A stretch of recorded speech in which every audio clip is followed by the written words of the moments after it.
ಸತ್ಕುಲ ಸಂಜಾತರು, ಆಚಾರಶೀಲರು, ವಿಚಾರ ಚಿಂತಕರು,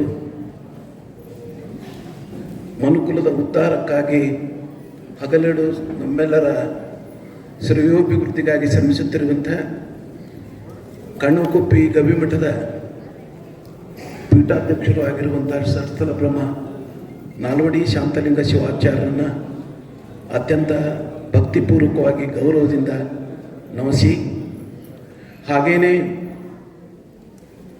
ನಿಯೋಜಿತ ಉತ್ತರಾಧಿಕಾರಿಗಳಾಗಿ ದೇವಭೂಮಿ ಕೇದಾರ ಪೀಠಕ್ಕೆ ಆಯ್ಕೆಯಾಗಿರುವಂಥ ಸುಸಂದರ್ಭದಲ್ಲಿ ಪ್ರಸ್ತುತ ವರ್ಷ ಕೇದಾರದಲ್ಲಿ ಈ ಅವಧಿಯವರೆಗೆ ಬಹುಶಃ ಕೇದಾರದಲ್ಲಿದ್ದು ಕೇದಾರನಾಥನ ಸೇವೆಗೈದು ನಮಗೆಲ್ಲರಿಗೂ ಕೂಡ ಅಲ್ಲಿಂದಲೇ ಅಮೃತೋಪದೇಶವನ್ನು ಕೊಟ್ಟರು. ವಿಶಿಷ್ಟವಾದಂಥ ಕಾರ್ಯಕ್ರಮವನ್ನು ನಾವು ನೀವೆಲ್ಲ ನೋಡಿದ್ದೀವಿ ಗ್ರೂಪ್ನೊಳಗೆ, ವಾಟ್ಸಪ್ ಗ್ರೂಪ್ನಲ್ಲಿ. ದಿನನಿತ್ಯ ಒಂದು ವಿಷಯದ ಬಗ್ಗೆ 15 ನಿಮಿಷಗಳ ಕಾಲ ಹೇಳ್ತಿದ್ರು.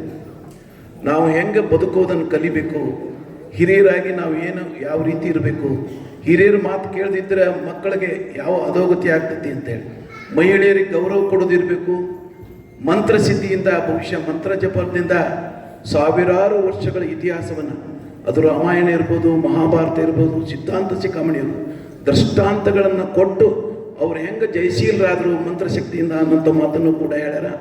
ನಾನು ಅದನ್ನು ಬಹಳಷ್ಟು ಅವ್ರ ಜೊತೆ ಒಂದು ಸಲ ಚರ್ಚೆ ಮಾಡಿದಾಗ ಪೂಜ್ಯರಲ್ಲಿ ನಾನು ವಿನಂತಿ ಮಾಡಿಕೊಂಡೆ, ಇವೆಲ್ಲ ಘಟನೆಗಳನ್ನು ಬಹುಶಃ ಎಷ್ಟೊಂದು ಅಧ್ಯಯನ ಮಾಡ್ತಿರ್ಬುದ್ದಿ, ಸಾವಿರಾರು ವರ್ಷ ಕ್ರಿಸ್ತಶಕ ಪೂರ್ವದ ಘಟನೆಗಳನ್ನು ತಾವೆಲ್ಲ ಕರಾರುವಕ್ಕಾಗಿ ಅತ್ಯಂತ ಸುಸಂದರ್ಭಕ್ಕೆ ಅನುಸಾರವಾಗಿ ತಾವು ತಮ್ಮ ಸಂದೇಶದೊಳಗೆ ಕೊಡ್ತಿರಲ್ಲ. ನಿಜಕ್ಕೂ ನಾವು ಪುಣ್ಯಾತ್ಮರು, ತಮ್ಮ ಭಕ್ತರು ಅಂಥೇಳಿ ನಾನು ಅವ್ರಿಗೆ ವಿನಂತಿ ಮಾಡ್ಕೊಂಡೇನಿ, ಪ್ರಾರ್ಥನಾ ಮಾಡೇನಿ. ಇದು ಯಾರೂ ಮಾಡದಂಥ ಸಾಧನೆ. ಬಹುಶಃ ಕೇದಾರದಾಗಿದ್ದು ಬರೀ ಪೀಠದ ಒಂದು ಜವಾಬ್ದಾರಿ, ಭಕ್ತರ ದರ್ಶನ ಕೊಡೋದು ಮಾಡಲಿಲ್ಲ. ಅಲ್ಲಿದ್ದ ನಮಗೆಲ್ಲರಿಗೂ ಕೂಡ ದಿನನಿತ್ಯ 15 ನಿಮಿಷಗಳ ಕಾಲ ಅಮೃತವಾಣಿಯನ್ನು ಕೊಟ್ಟರು. ಅವೆಲ್ಲ ನಾನು ಪಾಯಿಂಟ್ ಮಾಡ್ಕೊಂಡಿದ್ದೆ. ನಿನ್ನೆ ಈಗ ಸಮಯ ಇಲ್ಲ, ನಾನು ಈಗ ಹೇಳಕ್ಕೆ ಇಚ್ಛಾಪಡಂಗಿಲ್ಲ.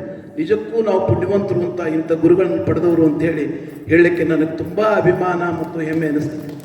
ಇವತ್ತು ಗುರುಗಳು ಸಾಮಾನ್ಯರ ಮತ್ತು ಅಸಾಮಾನ್ಯರು, ಸಾಮಾನ್ಯರ ಗುರುಗಳಾಗಿ ಅಸಾಮಾನ್ಯರು ಏನು ಸಾಧಕರದಾರ ಅವ್ರಿಗೆಲ್ಲರಿಗೂ ಕೂಡ ಕಣ್ಣುಗುಪ್ಪಿ ಗುರುಗಳು, ನಿಯೋಜಿತ ಉತ್ತರಾಧಿಕಾರಿಗಳಂದ್ರೆ ಅಷ್ಟೊಂದು ಭಕ್ತಿ, ಗೌರವ, ಶ್ರದ್ಧೆಯಿಂದ ಇಡೀ ದೇಶದಲ್ಲೇ ಇರುವಂಥ ಭಕ್ತರು ಇವತ್ತು ಕಾಣುವಂಥ ಸ್ಥಿತಿಯನ್ನು ಪಡೆದಂಥ ಗುರುಗಳನ್ನು ಪಡೆದಂಥವ್ರು ನಾವಾಗಿದ್ದೇವೆ ಅಂಥೇಳಿ ಅತ್ಯಂತ ಸಂತೋಷದಿಂದ ನಾನು ಹೇಳ್ತೇನೆ. ಬಹುಶಃ ನಾವು ಒಮ್ಮೊಮ್ಮೆ ನೆನಪು ಹರಿದ್ರು ಕೂಡ ದೂರವಾಣಿಯಲ್ಲಿ ಸಂಪರ್ಕ ಮಾಡಿ ಏನು ಮಾಡ್ತಾ ಇದ್ದೀರಪ್ಪ, ಹೆಂಗಂತ ಕೇಳ್ತಾರೆ. ಏನು ಮೊಹಮ್ಮದ ಬೆಟ್ಟಕ್ಕೆ ಹೋಗ್ತಾನ ಅಥವಾ ಬೆಟ್ಟನ ಮೊಹಮ್ಮದ್ನ ಹತ್ರ ಬರ್ತೈತೆ ಅನ್ನೋ ರೀತಿಯೊಳಗೆ ಆ ಬೆಟ್ಟನ ನಮ್ಮ ಹತ್ರ ಬಂದು ನಮ್ಮನ್ನು ಪ್ರೀತಿಯಿಂದ ನಮ್ಮನ್ನು ಉಪಯೋಗಿಸಬೇಕಂಥ ಗುರುಗಳು ಯಾರಾದರೂ ಇದ್ದರೆ ಅದು ನಾ ಕಂಡ ನಾಲ್ವಡಿ ಶಾಂತಲಿಂಗರು ಅಂತ ನಾನು ತಿಳ್ಕೊಂಡಿದ್ದೀನಿ. ಬಹುಶಃ ಇವತ್ತು ನಾವು ದೇವನಾಡಿನಿಂದ ಮೊನ್ನೆ ದಿನ ಬಂದಿದ್ದಾರೆ.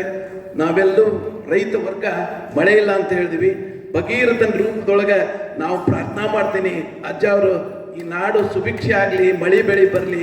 ಆಮೇಲೆ ಅವ್ರು ಏನು ಅಮೃತೋಪದೇಶ ನಮಗೆ ಕೊಟ್ಟಾರಲ್ಲ, ಅಮೃತೋಪದೇಶವನ್ನು ನಾವೆಲ್ಲರೂ ವ್ಯಾಟ್ಸಪ್ನಲ್ಲಿ ಏನಿದ್ದೀವಿ ಭಕ್ತರು ಅವ್ರ ಮೇಲೆ ಅತ್ಯಂತ ಭಕ್ತಿ ಶ್ರದ್ಧೆಯನ್ನು, ಅಪಾರವಾದಂಥ ವಿಶ್ವಾಸ, ನಂಬಿಕೆಯನ್ನು ಇಟ್ಕೊಂಡಂಥ ಭಕ್ತರು ಇವತ್ತೇನು ಸೇರಿದಿರಿ, ಅವನ್ನೆಲ್ಲರೂ ಕೂಡ ನಮ್ಮ ಜೀವನದೊಳಗೆ ನಾವು ಪಾಲಿಸ್ಬೇಕು.